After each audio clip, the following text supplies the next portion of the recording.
Bonjour à tous, avec l'aide de Dieu, nous allons étudier le Rambam, les lois de Mikvot, des bains rituels, le 11e chapitre, Halacha Aleph.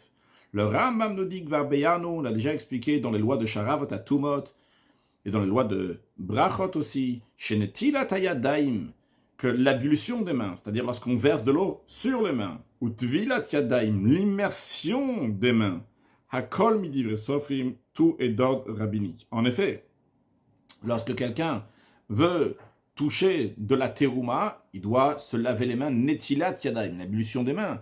Lorsque quelqu'un veut manger du pain, même qui est profane, qui n'est pas terouma, il doit aussi faire l'ablution des mains, la netilat yadayim.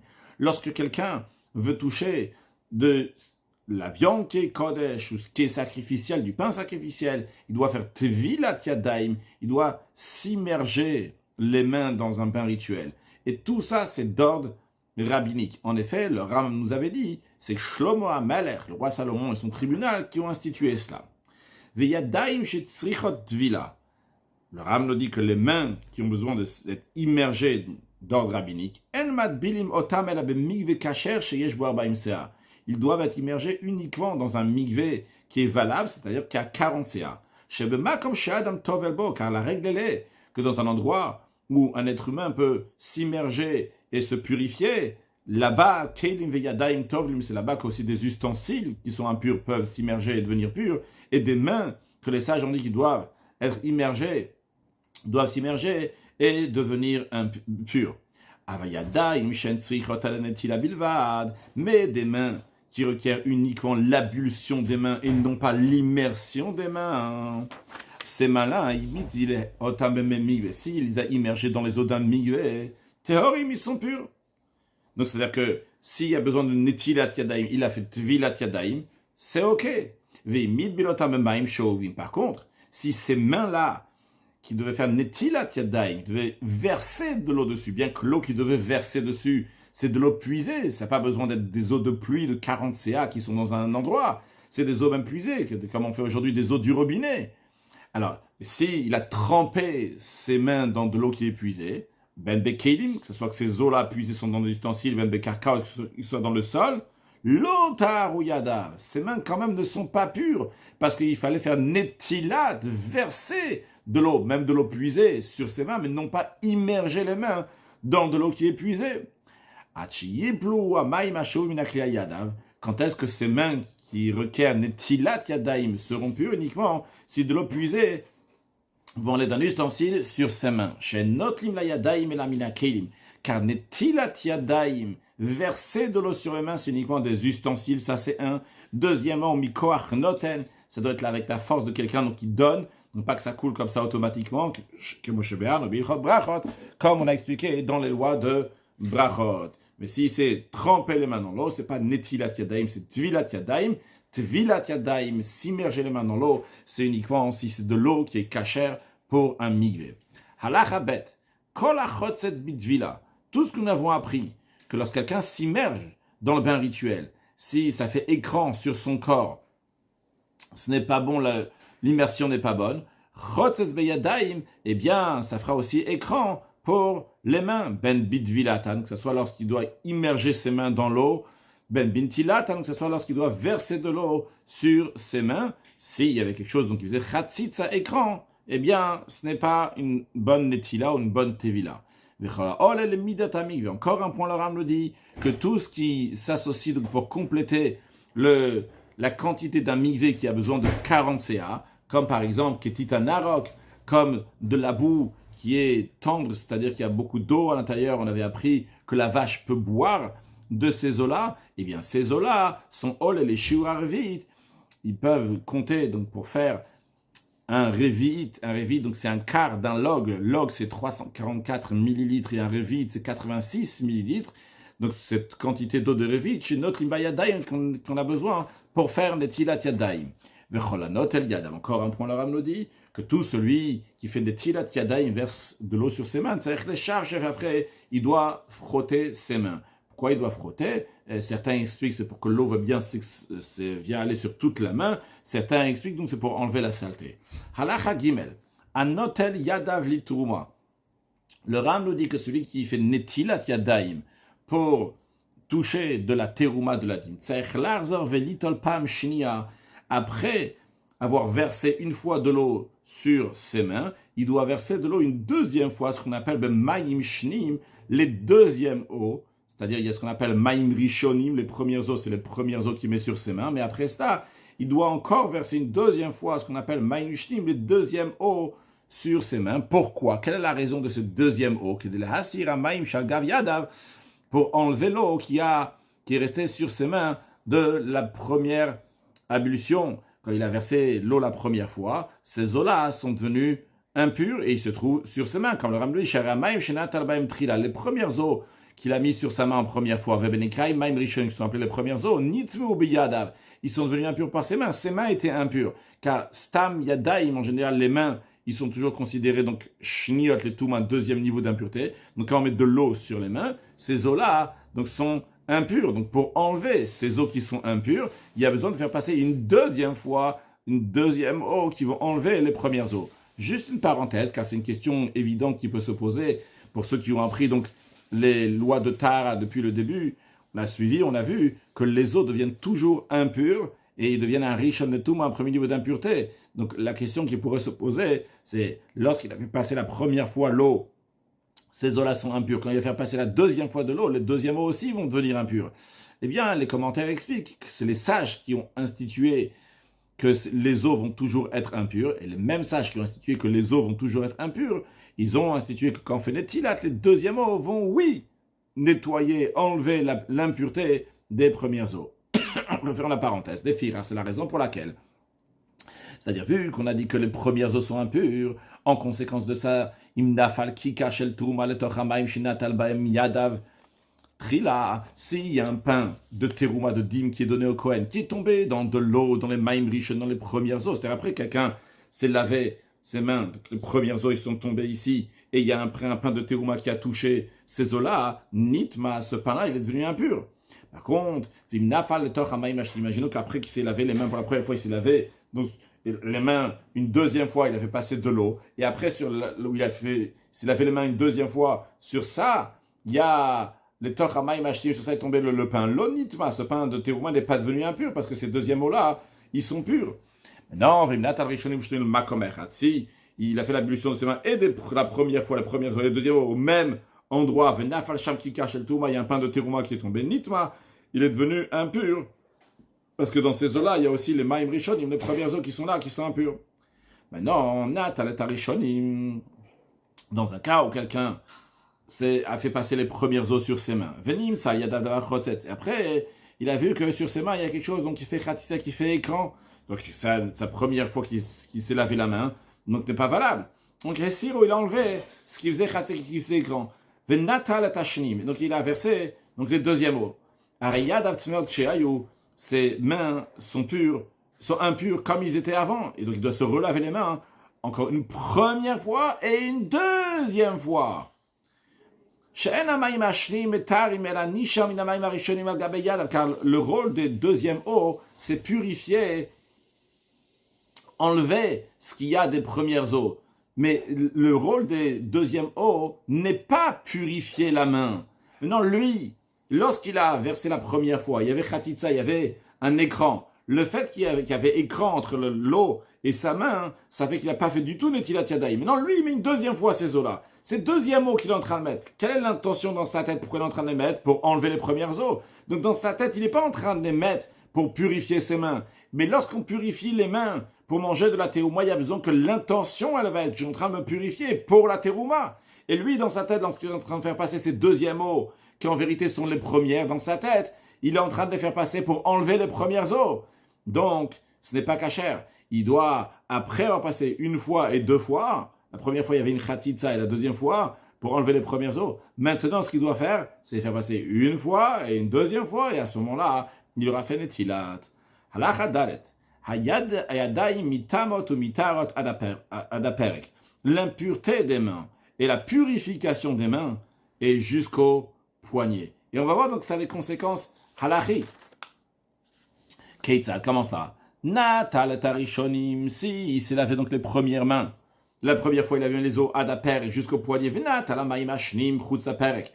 Et le deuxième eau, il les a fait passer après le poignet. Donc les premiers os, ils avaient passé ici, jusqu'à là. Le deuxième, ils avaient passé après le poignet. Puis, après, les os sont retombés en dehors du poignet, dans sa main, donc derrière le poignet côté de la main. Ariyadotor, sa main est pure. Parce que les deuxièmes os qui sont partis là-bas ne sont pas devenus impurs, puisqu'il n'y a pas de notion d'impureté derrière le poignet. C'est ici seulement, donc de là jusqu'à là, qu'il y a la notion de pureté et d'impureté. Non, si les premières os sont passés comme ça, donc de la main, et ils sont partis derrière le poignet. Et après, le deuxième aussi, ils sont passés donc sur la main, ils sont partis de l'autre côté du poignet.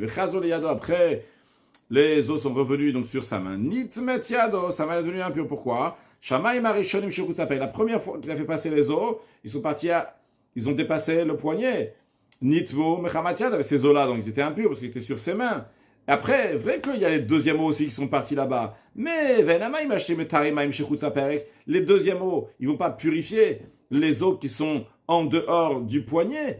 Qu'est-ce que le deuxième os? Toute la notion de pureté et d'impureté, c'est uniquement ici, à partir du poignet et la suite de la main. Mais cette partie-là, du moment où il y a de l'eau impure qui est venue ici, même si on va faire passer de l'eau pure, eh bien, l'eau pure ne va pas purifier les os qui sont impurs. Donc, quand on remet ici les os, c'est des os impurs, baim shnim, qui retombent sur la main. Donc, lorsque ces os-là, le deuxième os, le premier os, donc, qui reviennent donc à l'intérieur, ils reviennent sur le père et sur la main, les yadot timua, ils le rendent impur. Alachae, natal tarishonim le yado achat. Quelqu'un, il a fait netilat à une seule main. Il a fait une seule main pour qu'elle soit pure. C'est ce qu'il avait l'intention de faire. Puis il a changé d'avis après avoir fait passer une fois de l'eau sur une main. La deuxième eau, il n'a pas fait seulement sur une main, mais il a fait comme ça, il a mis ses deux mains ensemble et il a fait tomber deuxième eau sur les deux mains en même temps. Eh bien, les deux mains, il y a d'Avtmeot, les deux sont impurs. Pourquoi?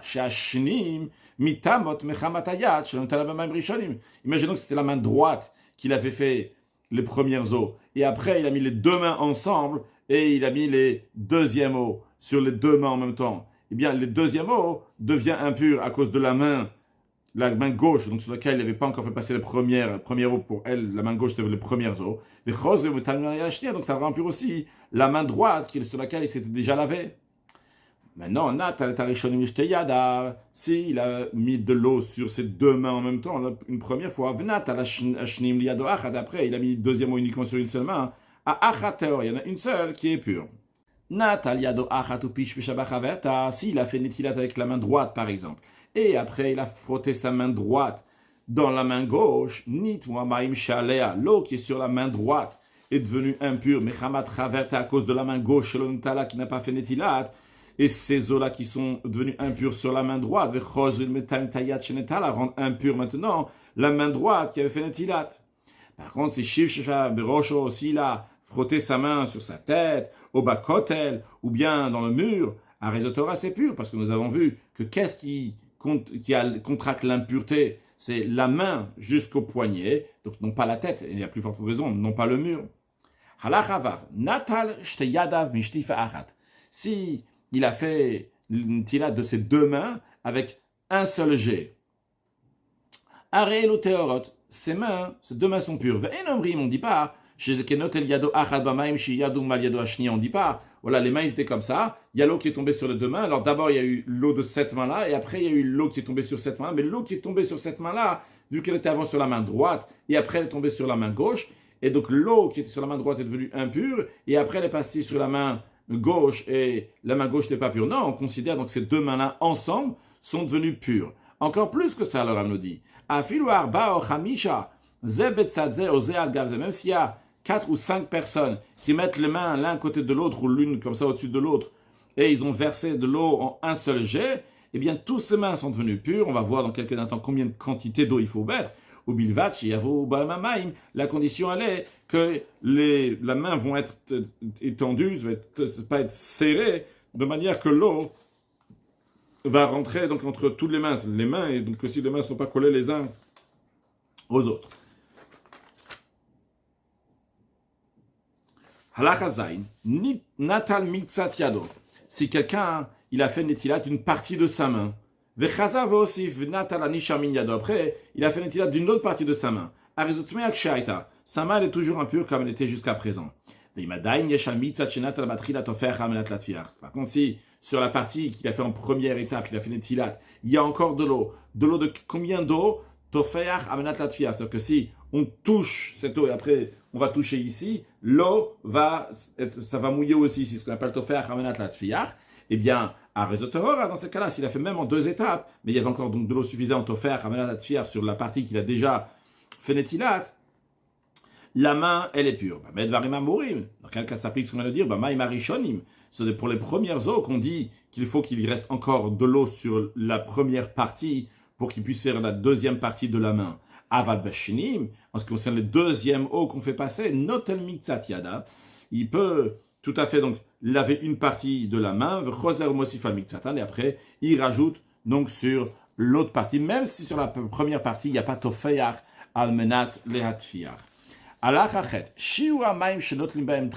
Quelle est la quantité d'eau qu'il faut pour les premières eaux qu'on met sur la main? Réponse, vite, il faut que ça soit un quart. Un quart, c'est-à-dire un quart d'un log, donc 86 millilitres. Le chol adam ve adam pour chaque personne. Donc s'il y a plusieurs personnes qui vont se laver les mains, chaque personne a besoin d'un revit pour une main ou 2 mains. L'ishte ayadaim. Pour les 2 mains, ça suffit un revit, 86 millilitres d'eau. En pachot mishiurze, pas moins que cette quantité d'un revit pour les 2 mains pour chaque personne, comme on a expliqué lorsqu'on a parlé de netilat yadayim pour le pain, car le Rambam ici est en train de parler de netilat yadayim pour la terouma, pour toucher la terouma. On est dans le livre de Tara. Avalma yim shnim, mais le deuxième mot, yesh lishnaim litol yadam revit. Avec un seul revit, 2 personnes peuvent laver leurs 2 mains avec un seul revit pour le deuxième mot qu'il faut faire passer sur la main. Ou mechatzi log, si nous avons la moitié d'un log, donc c'est-à-dire 2 revit, notim lishlosha ou l'arba, on peut les utiliser pour 3 ou 4 personnes, encore une fois pour les maim shnim, pour le deuxième mot. Ou mi log, maintenant si on a un log, donc 4 fois un revit, 344 millilitres, notim afilo le mea, on peut même mettre sur 100 personnes, on peut se servir de ce log-là. Parce que les deuxièmes eaux ne sont pas là pour purifier, sont là uniquement pour enlever les premières eaux. Donc c'est pour ça que les sages ont été indulgents pour les quantités d'eau, mais quand même, lorsqu'il y a 1, 2 personnes, 3 personnes, les sages ont donné certaines quantités parce que peut-être ils vont être très précis sur l'eau, il n'y en aura pas assez. Par contre, lorsqu'il y a déjà un log, donc même pour 100 personnes, ils ont été indulgents. Attention, on parle bien pour maïm shnim, des deuxièmes eaux. Mais les premières, on maintient, ça n'existe pas que les premières eaux, il y a moins qu'un revit pour 2 mains d'une personne.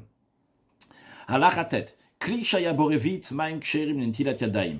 Un ustensile dans lequel il y avait le revit d'eau qui est cachère pour l'ablution des mains. Venatan letocham me'at maim ampsulim nentilat yadayim. Il a mis une quantité d'eau qui n'est pas cachère pour se laver les mains. Par exemple, on avait appris dans Ilchot Brachot, s'il y a un changement d'aspect dans l'eau, qu'on ne peut pas faire netilat yadayim avec.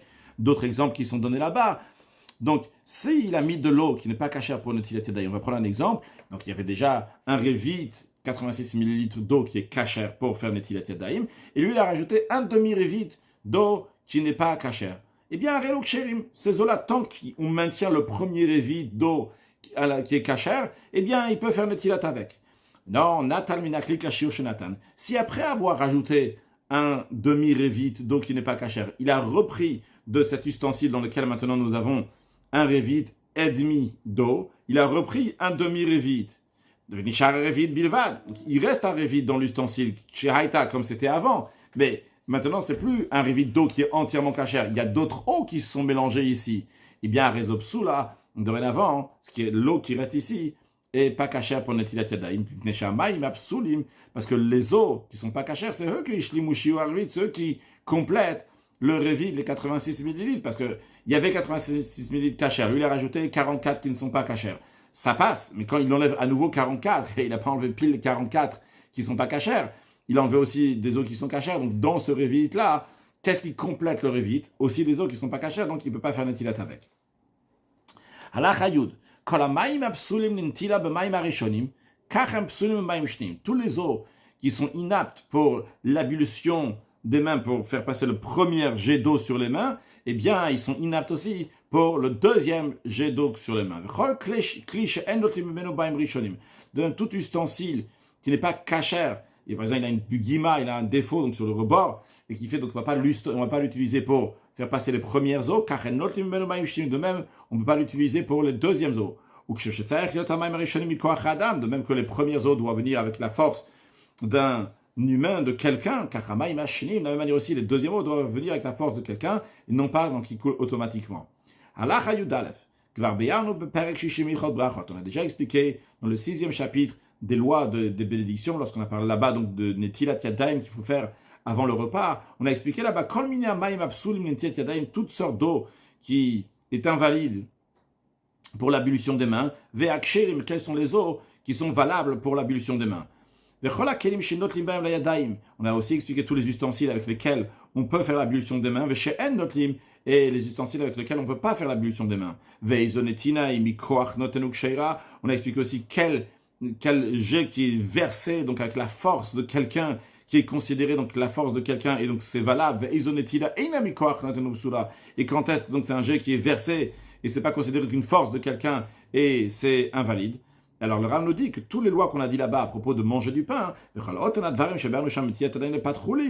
on parle donc du pain qui est profane, non pas de la terouma, car la même manière aussi en ce qui nous concerne, on veut savoir dans les lois de terouma, eh bien c'est les mêmes eaux qui seront cachères, c'est les mêmes ustensiles qui seront cachères, et c'est les mêmes forces de jet de personnes qui donnent, ou de choses qui donnent, qui seront cachères, et sinon ce ne serait pas, et ce qui n'est pas cachère, donc tout ce qui est là-bas c'est la même chose aussi ici. Au Keshem, encore un point. Chez Kol Sfek Yadaim, à chaque fois qu'on a un doute si les mains sont pures ou pas, vu que les mains, leur impureté, c'est d'ordre rabbinique, et lorsqu'on a un doute, ils sont purs. Et on a dit que quand on a Sfek Yadaim, on a un doute pour les mains Tehor, les Cholin sont purs, donc pour les Cholin, pour le profane, que Moshe Be'anoshan qu'on a expliqué là-bas. Car, En Lituma, c'est la même loi, donc pour la Terouma, pour la dîme aussi, pour la toucher. Kol Sfek Yadaim Tehor, si on a un doute, donc en ce qui concerne donc les mains, c'est pur. Halacha Yudbet. Là, le Ram conclut donc les lois de Mikvot et les lois donc de tout ce livre-là de Tahara, les 144 chapitres que Baruch Hashem nous avons étudiés, en disant Davar Baorve Galoui. C'est des choses donc de clair, dévoilées, que toute la notion d'impureté, de pureté, Xerata Katuven, c'est un décret de Dieu. Ce ne fait pas partie des choses que la compréhension humaine comprend sa logique. Ça rentre dans la catégorie des mitzvot qui sont illogiques, qui sont au-delà de la compréhension. De même, l'immersion qui va purifier quelqu'un qui est impur ou l'objet qui est impur, ça aussi ça fait partie des lois qui sont irrationnelles.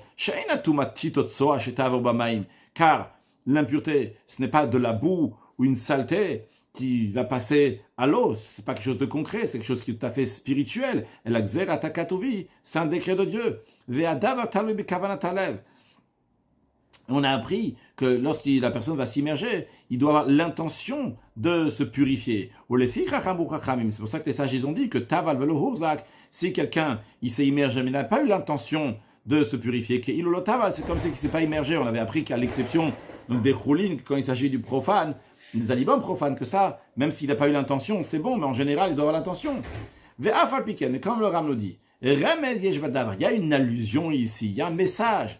De la même manière que lorsque quelqu'un il a l'intention de se purifier de son impureté, une fois qu'il s'est immergé dans le bain rituel, tard, il est devenu pur, bien que son corps, il n'y a pas une nouveauté qui s'est faite. Eh bien, il faut savoir que le message que la Torah nous dit, c'est que car de même,